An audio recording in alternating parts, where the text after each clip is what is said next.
সিহাসিত্তার অন্যতম কিতাব সুনান ইবনে মাজার 281 পৃষ্ঠা, এর মধ্যে হাদিসে পাকখানা বিদ্যমান। চ্যাপ্টার হচ্ছে বাবু তাবিরের রুয়া এবং হাদিস নম্বর হচ্ছে 3925। এই হাদিসে পাকের মধ্যে একটি স্বপ্নের কথা, একজন সাহাবী যার নাম হচ্ছে হযরতে তালহা বিন ওবায়দুল্লাহ, উনি স্বপ্ন দেখেছেন আর স্বপ্নের কথা প্রকাশ করেছেন। এটা আমাদের আপনাদের স্বপ্ন নয়, সাহাবী রাসূলের স্বপ্ন। যেখানে হাদিসে পাকের মধ্যে আছে একজন ঈমানদারের স্বপ্ন, এটা নবুয়তের 46 ভাগের 1 ভাগ ঈমানদারের। আর সেখানে সাহাবায়ে কেরামের স্বপ্ন, আবার সাহাবায়ে কেরামের যে স্বপ্ন আমার নবীজি সত্যায়ন করেছেন, সেইটার সাহাবীর স্বপ্ন স্বপ্ন নয়, সেটা আমার নবীজির হাদিসে পাক হয়ে গেছে। স্বপ্নের উপর যখন আমার নবীজি আলোচনা করেছেন এবং সেইটা নিয়ে নবীজির নূরানি জবানে কথা হয়েছে, তাহলে সেইটা হাদিসে পাক হয়ে গেছে।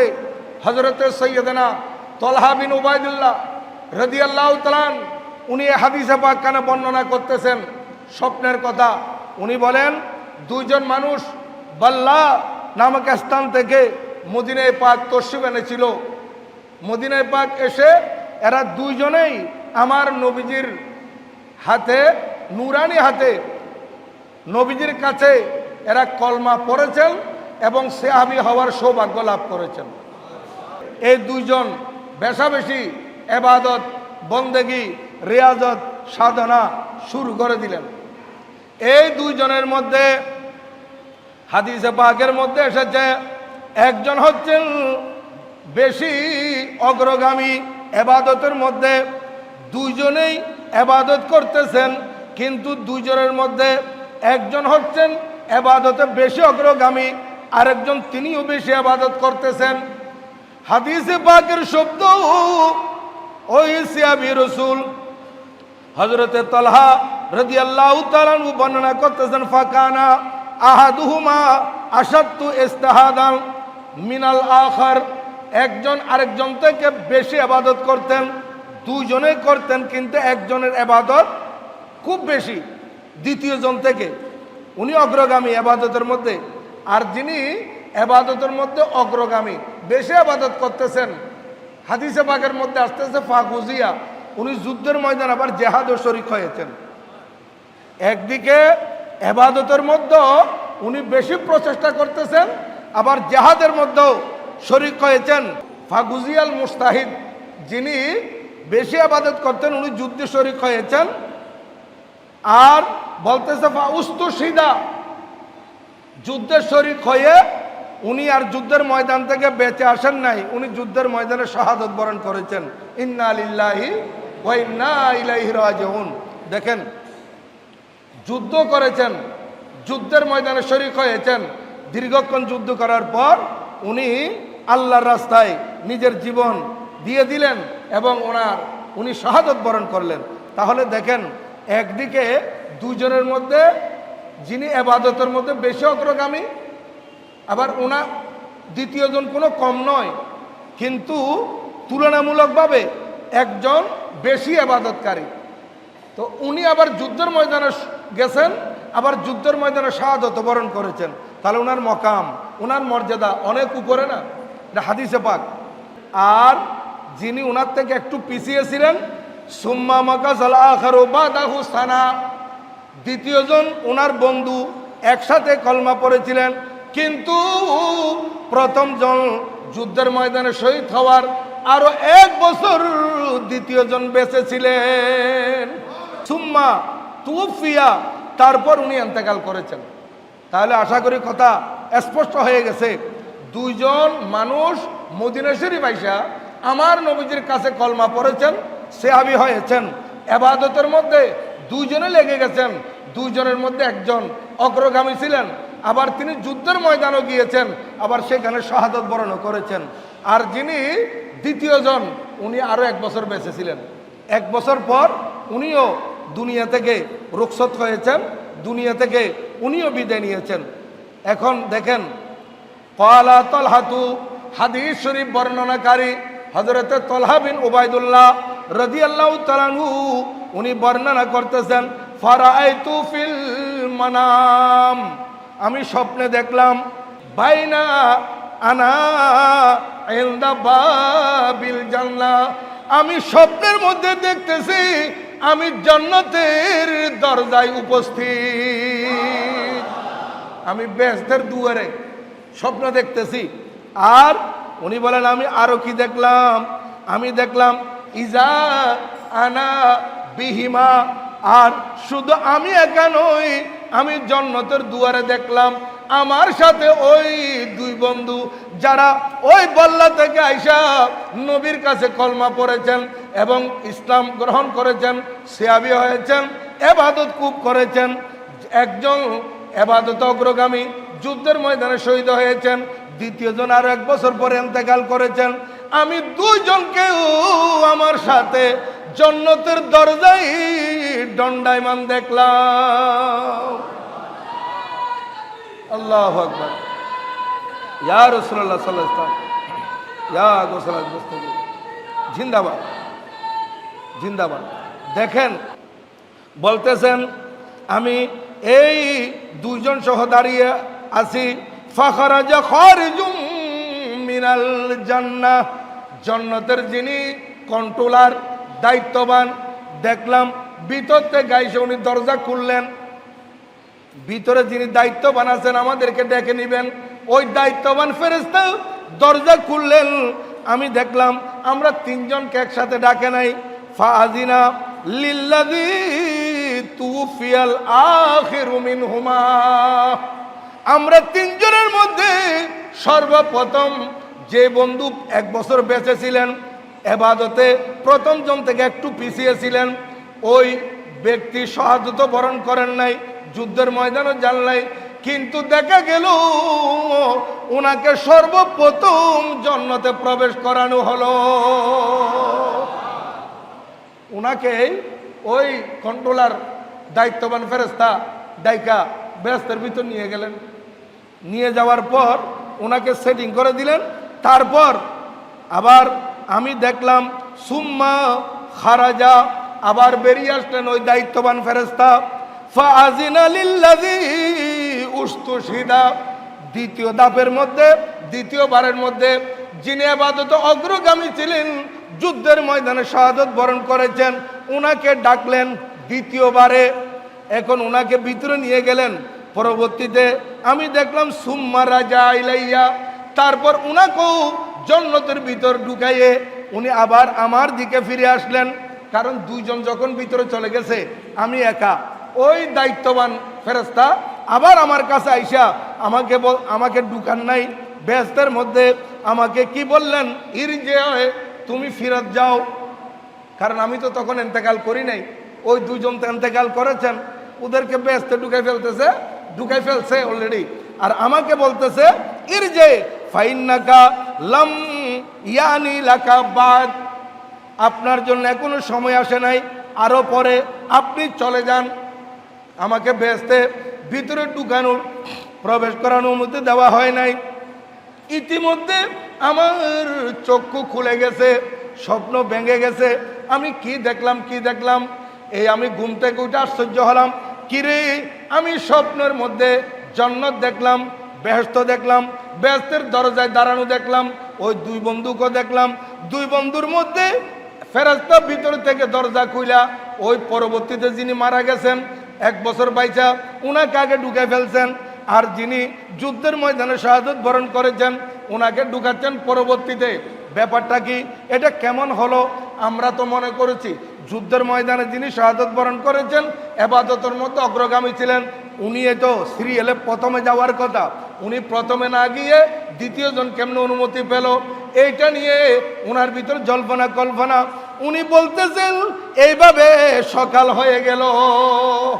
ফাসবাহা তলহাতু, সকাল করলেন হযরতে তলহা, ইউহাদ্দিসু বিহিন নাসা, এটা মানুষের কাছে, মানুষ সাহাবায়ে কেরাম নবীজির সাহাবীগণের সামনে এই ঘটনা বর্ণনা করতেছেন। ফাজাবু লেদালিক, ফাজাবু, প্রত্যেক সাহাবী যেই শুনে আশ্চর্য হয়ে যায়। কিরে ব্যাপার কি? যিনি ইবাদত অগ্রগামী, যিনি যুদ্ধের ময়দানে শাহাদাত বরণ করেছেন, উনি প্রথম নম্বরে যাওয়ার কথা, কিন্তু যিনি ইবাদত একটু পিছিয়ে ছিলেন, আরও 1 বছর পরে মারা গেছেন, উনি শহীদ হন নাই, উনি প্রথমে ঢুকে গেলেন, উনার অনুমতি প্রথম হয়ে গেল। ব্যাপারটা কি? এইটা নিয়ে প্রত্যেক সাহাবী আশ্চর্য হচ্ছেন। এই সাহাবা একরাম কথাবার্তা বলতে বলতে বলতে বলতে সকাল থেকে ফাবালাগা যালিকা রাসূলুল্লাহ সাল্লাল্লাহু আলাইহি ওয়াসাল্লাম, এই ঘটনা ওনারা বলতে বলতে আল্লাহর নবীজির দরবারে পৌঁছে গেল। এই কথা নবীজির দরবারে যখন এই কথা পৌঁছে যায়, তখন ওয়াহাদাসুহুল হাদিস, আল্লাহর প্রিয় মাহবুব সাল্লাল্লাহু আলাইহি ওয়াসাল্লামের দরবারে এই আলোচনা করা হলো। ফাকালা রাসূলুল্লাহ সাল্লাল্লাহু আলাইহি ওয়াসাল্লাম, এখন নবীজি যখন এটা সম্পূর্ণ শুনলেন, শোনার পর নবীজি বললেন, মিন আইয়ি যালিকা তুজিবুন, প্রশ্ন করলেন, ও আমার সাহাবীরা, তোমরা কি ব্যাপারে আশ্চর্য হচ্ছ? এখানে আশ্চর্য হওয়ার কি আছে? তোমরা কি ব্যাপারে আশ্চর্য হচ্ছ আমাকে বলো। ফাকালু ইয়া রাসূলুল্লাহ, সাহাবা একরাম বললেন, আই আল্লাহর প্রিয়রা মাহবুব সাল্লাল্লাহু আলাইহি ওয়াসাল্লাম, হাযা কানা আসাদ্দার রাজুলাইনে ইস্তিহাদান সুম্মাস্তুশিদা। হুজুর, যিনি দ্বিতীয় নম্বরে অনুমতি পাইছেন, উনি ইবাদতের মধ্যে বেশি অগ্রগামী ছিলেন, বেশি চেষ্টা করতেন, বেশি ইবাদত করতেন, ইভেন উনি যুদ্ধের ময়দানে শাহাদাত বরণ করেছেন। তো আমাদের প্রত্যেকের একটা ধারণা, উনিই 1 নম্বরে ব্যস্ত যাওয়ার কথা, উনিই আগে অনুমতি পাওয়ার কথা, কিন্তু উনি অনুমতি পান নাই। অথচ ওয়া দাখালা হাযাল আখারু আল জান্নাতা ক্বাবলাহু, ওনার আগে দ্বিতীয় জন প্রবেশ করে ফেলেছেন, দ্বিতীয় জন অনুমতি পেয়ে গেছেন। এই কারণে আমরা আশ্চর্য হচ্ছি, অন্য কোনো কারণে নয়। তখন আমার নবীজি কি উত্তর দিচ্ছেন? আজকে আপনারা যারা আমার এই তকরির শুনতেছেন, যারা এখানে অবস্থান করতেছেন কিংবা লাইভে দেখতেছেন, আপনারা একটু চিন্তা করেন, অথবা মা বোনেরা শুনতেছেন, আপনারাও চিন্তা করেন যে একটা বছর রমজান মাস পেলে মানুষ কত বেশি অগ্রগামী হয়ে যায়, মানুষ ইবাদতের মধ্যে কত উপরে উঠে যায়। একটা বছর যদি রমজান বেশি পায়, মাহে রমজানের মুবারক ইমানদার যদি পেয়ে ইবাদত বন্দি করে, এর দ্বারাই ওর সম্মান, ওর ইজ্জত, ওই ইমানদারের মর্যাদা আল্লাহর কাছে কত বেড়ে যায়, এটা একটু চিন্তা করেন। দেখেন আমার নবীজিকে সাহাবীরা যখন এই কথা বললেন, আমার নবীজি কি বলতেছেন? ফাকালা রাসূলুল্লাহ সাল্লাল্লাহু আলাইহি ওয়াসাল্লাম, আমাদের প্রিয় নবীজি সাল্লাল্লাহু আলাইহি ওয়াসাল্লাম সাহাবা একরাম থেকে জিজ্ঞাসা করতেছেন, ও আমার সাহাবীরা, আমাকে বলো, আলাইসা কাদ মাকাসা হাযা বাদাহু সানা, আলাইসা কাদ মাকাসা হাযা বাদাহু সানা, ওই দ্বিতীয় ব্যক্তি যিনি প্রথমে জান্নাতে যাওয়ার অনুমতি পেয়েছেন, উনি তোমরা যার ব্যাপারে ধারণা করতেছ আগে যাওয়ার কথা, ওনার থেকে 1 বছর বেশি বেঁচে ছিল না? কালু বলা, প্রত্যেক সাহাবী বললেন, ইয়া রাসূলুল্লাহ, হ্যাঁ হ্যাঁ হ্যাঁ, উনি 1 বছর বেশি বেঁচে ছিলেন। তো এরপরে আবার নবীজি প্রশ্ন করতেছেন, ওয়াদারাকা রমাদানা, সে কি রমজান পায় নাই? সাহাবীরা বলতেছেন, ইয়া রাসূলুল্লাহ, হ্যাঁ, উনি রমজান মাস পেয়েছেন। ওয়াসামাহু, এবং রমজানের রোজা রেখেছেন, হ্যাঁ রোজা রেখেছেন। ওয়াসাল্লা, এবং রমজান শরীফে নামাজ পড়েছেন। কিরকম? বলতেছে ওয়াসাল্লা কাজা ওয়া কাজা, রমজান শরীফে শুধু ফরজ নামাজ নয়, উনি তো তারাবি পড়েছেন। রমজান মাসে উনি ইবাদত করেছেন, রমজান মাসে তাহাজ্জুদ পড়েছেন, রমজান মাসে আওয়াবিন পড়েছেন, রমজান মাসে চাশতের নামাজ পড়েছেন, রমজান মাসে লাইলাতুল কদর পেয়েছেন, রমজান মাসে দামি রাত ইবাদতের মধ্যে কাটিয়েছেন। ওয়াসাল্লা কাজা ওয়া কাজা, এইভাবে উনি কি ইবাদত করেন নাই? মিন সাজদাতিন, উনি আল্লাহর দরবারে সিজদা দিয়েছেন, ফিস সানা, ওই 1 বছরের মধ্যে। এই যে 1 বছর উনি বেঁচে ছিলেন, 1 বছর তো উনি আর বেনামাজি ছিলেন না, উনি নামাজি ছিলেন, উনি ইবাদত করেছেন, উনি নফল ইবাদত করেছেন, কোরআন শরীফ তেলাওয়াত করেছেন, এবং সাথে সাথে উনি 1 বছরের রমজান মাসও পেয়েছেন। এই রমজান মাসে উনি রোজা রেখেছেন, রমজান মাসে বেশি বেশি ইবাদতও করেছেন। ঠিক না? তখন সাহাবায়ে কেরাম বললেন কালু বলা ইয়া রাসূলুল্লাহ, হ্যাঁ হ্যাঁ হ্যাঁ, উনি 1 বছর রমজান মাসে পেয়েছেন, উনি বেশি বেশি রমজান মাসে ইবাদত করেছেন, রমজান মাসের মধ্যে রোজা রেখেছেন, আল্লাহর দরবারে সিজদায় পড়েছেন। ঠিক ইয়া রাসূলুল্লাহ। এই জন্য নবীজি ইরশাদ করতেছেন, শুনো, উনি যে 1 বছর বেশি ছিলেন এবং 1 বছরে যে উনি রমজান মাস একবার বেশি পেয়েছেন ওনার থেকে, প্রথম জন থেকে, উনি ওই যে শহীদ যে হয়েছেন ওনার থেকে 1 বছর যে রমজান মাস বেশি পেয়েছেন, এই রমজান মাসের মধ্যে উনি ইবাদত করেছেন, রোজা রেখেছেন এবং সারা বছর যে ইবাদত করেছেন, এই কারণে 1 বছর বেশি পেয়ে, একবার রমজান মাস পেয়ে উনি ওই যে যিনি যুদ্ধের ময়দানে শাহাদাত বরণ করেছেন ওনার থেকে কত এগিয়ে আছে জানো তোমরা? নবীজি ইরশাদ করেছেন আলা রাসূলুল্লাহ সাল্লাল্লাহু আলাইহি ওয়াসাল্লাম ফামা বাইনাহুমা আবাদু ফিমা মিনাস সামাই ওয়াল আরদ। আল্লাহর নবীজি ইরশাদ করেন, ও আমার সাহাবীরা শোনো, উনি 1 বছর বেশি বেঁচে থাকার কারণে ইবাদত করেছেন, রমজান শরীফে রোজা রেখেছেন, রমজান শরীফে নামাজ পড়েছেন, লাইলাতুল কদর পেয়েছেন, 1 বছর বেশি হায়াত পাওয়ার কারণে ইবাদতের সিলসিলা উনি জারি রেখেছেন, যার কারণে ওই যুদ্ধের ময়দানে যিনি শাহাদাত বরণ করেছেন উনার থেকে যিনি 1 বছর পরে মারা গেছেন, উনি আসমান এবং জমিনের যে দূরত্ব, এই দূরত্বের মধ্যে পৌঁছে গেছেন। সুবহানাল্লাহ। দেখেন আল্লাহ ইয়া গোসলান দস্তগীর। তাহলে দেখেন 1 বছর রমজান মাস বেশি পাওয়ার কারণে ওনার ইবাদত কত বেড়ে গেছে। নবীজি ইরশাদ করেন বাইনাস সামাই ওয়াল আরদ, আসমান এবং জমিনের দূরত্ব, অর্থাৎ আসমান এবং জমিনের দূরত্ব হচ্ছে 500 বছরের রাস্তা। অর্থাৎ যুদ্ধের ময়দানে যিনি শাহাদাত বরণ করেছেন ওর থেকে 1 বছর বেশি হায়াত পাওয়ার কারণে ওনার ইবাদত এত বেড়ে গেছে যে শাহাদাত বরণ করেছে উনি 500 বছর পিছিয়ে আছে। আর 1 বছর যিনি বেশি হায়াত পেয়েছেন, রমজান মাস পেয়েছেন, রমজান মাসের ইবাদত করেছেন, উনি ওই শাহাদাত বরণ করা ব্যক্তি থেকে 500 বছর এগিয়ে আছেন। সুবহানাল্লাহ।